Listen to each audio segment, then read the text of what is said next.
uzi ko hari igihugu nabonye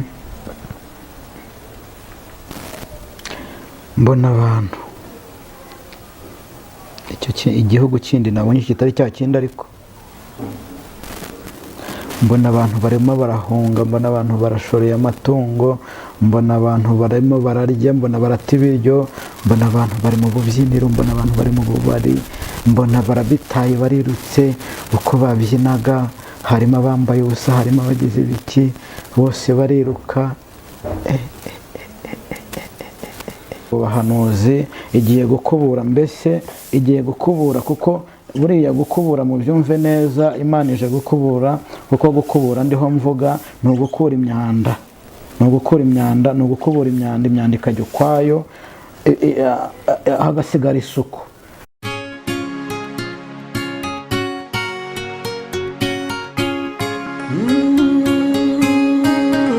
Emana we, Yesu we, ingoma yawe ni amamare. Kandi tubifurize amahoro y'Imana n'imigisha itangwa n'Imana. Uwiteka Imana rero abagirire neza, kandi Yesu akomeze abiteho.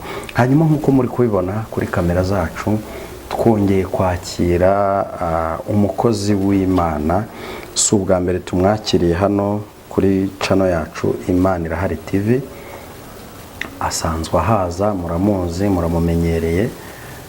Reka tumwakire. Uraho neza mukozi w'Imana? Muraho neza. Yesu ashimwe. Yesu nahimbazwe cyane. Amakuru y'iminsi? Amakuru turashima Imana. Imana ihabwa icyubahiro. Ko mushima Imana. Hari haciye iminsi uri muri gahunda nyinshi, uri mu ivugabutumwa, muri no mu masengesho. Yego. Nizere ko uyu munsi hari icy'Imana yakubwiye, iby'Imana yagutumye. Twizere neza ko uyu munsi utuzaniye agaseke gashya. Yego. Reka ngusabe kugira ngo usuhuze abakunzi bacu, nurangiza usenge Imana kugira ngo dutangire ikiganiro cyacu. Abadukunda, abadukurikira, inshuti za Yesu, ndabasuhuje mu izina rya Yesu Kristo.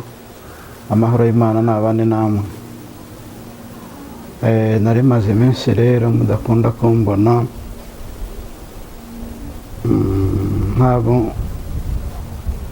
ntabwo nkunda kumva ko igihe cyose naba ntanga message, yego, ariko mba ngomba no kugira igihe cyo kubanza kuzisengera, kugira ngo nzihe ba nyirazo n'abagomba kuzisengera. Ntabwo rero njya ndyama ngo nkanguke mvuga ngo reka ngo uhamagare uze ntange message, ndabanza nkazisengera, Imana ikampa n'uburyo ngomba kuzitanga. Imana ishimwe. Reka ngusabe kugira ngo usenge Imana, ahasigaye dutangire ikiganiro cyacu. Yego, murakoze. Imana yacu Data ushoboye byose, turagushimye, turaguhimbaje, tugushimiye ko waturinze tukaba twongeye kubonana amahoro, duhumeka umwuka w'abazima. Izina ryawe nirihabwe icyubahiro. Ngaho rero Kristo, turakwinginze ngo urukire kubana natwe, turakwinginze ngo abagushaka nawe ubiteho cyane, bagire neza, bakugireho umugisha. Mu izina rya Yesu Kristo rero turiho dusenga, icyo duhagaritse n'imbaraga mbi ni ugukora kuri k'umwanzi. Mu izina rya Yesu Kristo ndakwinginze ngo utatanye inama zose mbi z'ikuzimu. Ngaho tugire neza, tukugireho umugisha. Turasenze kandi turizeye ko bikoze, ni mu izina rya Kristo Yesu, amen. Imana y'amahoro iguhereze umugisha. Urakoze kubw'isengesho ryiza uduhaye, kandi ndizera ndashidikanya ko tugiye kubana n'Imana muri iki kiganiro. Nuko hanyuma se amasengesho byagenze neza? Byagenze neza. Uretse ko ahanini iyo ndi mu masengesho ngenda nkuramo message zikakaye, ntabwo biba byoroshye. Nanjye nkunda kubaza Imana, nkabaza se Imana kuki umpa message z'abantu zikomeye ni ukubera iki Imana ikambwira ngo nizigomba kumpa kuko hari bavuga mbese byiza gusa ariko n'ibintu ntibabivuge Imana irambwira ngo mbwire abantu ko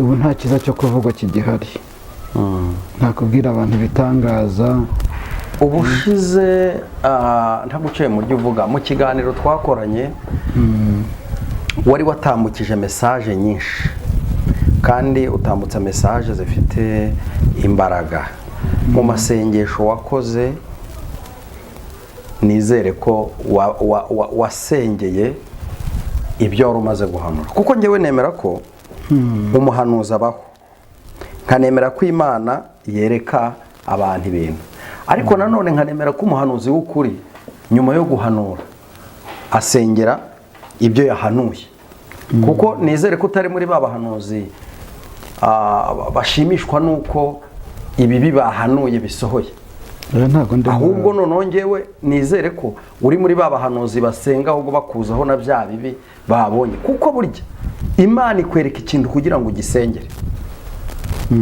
impamvu umuntu atanga mesaje ni ukugira ngo abantu bareke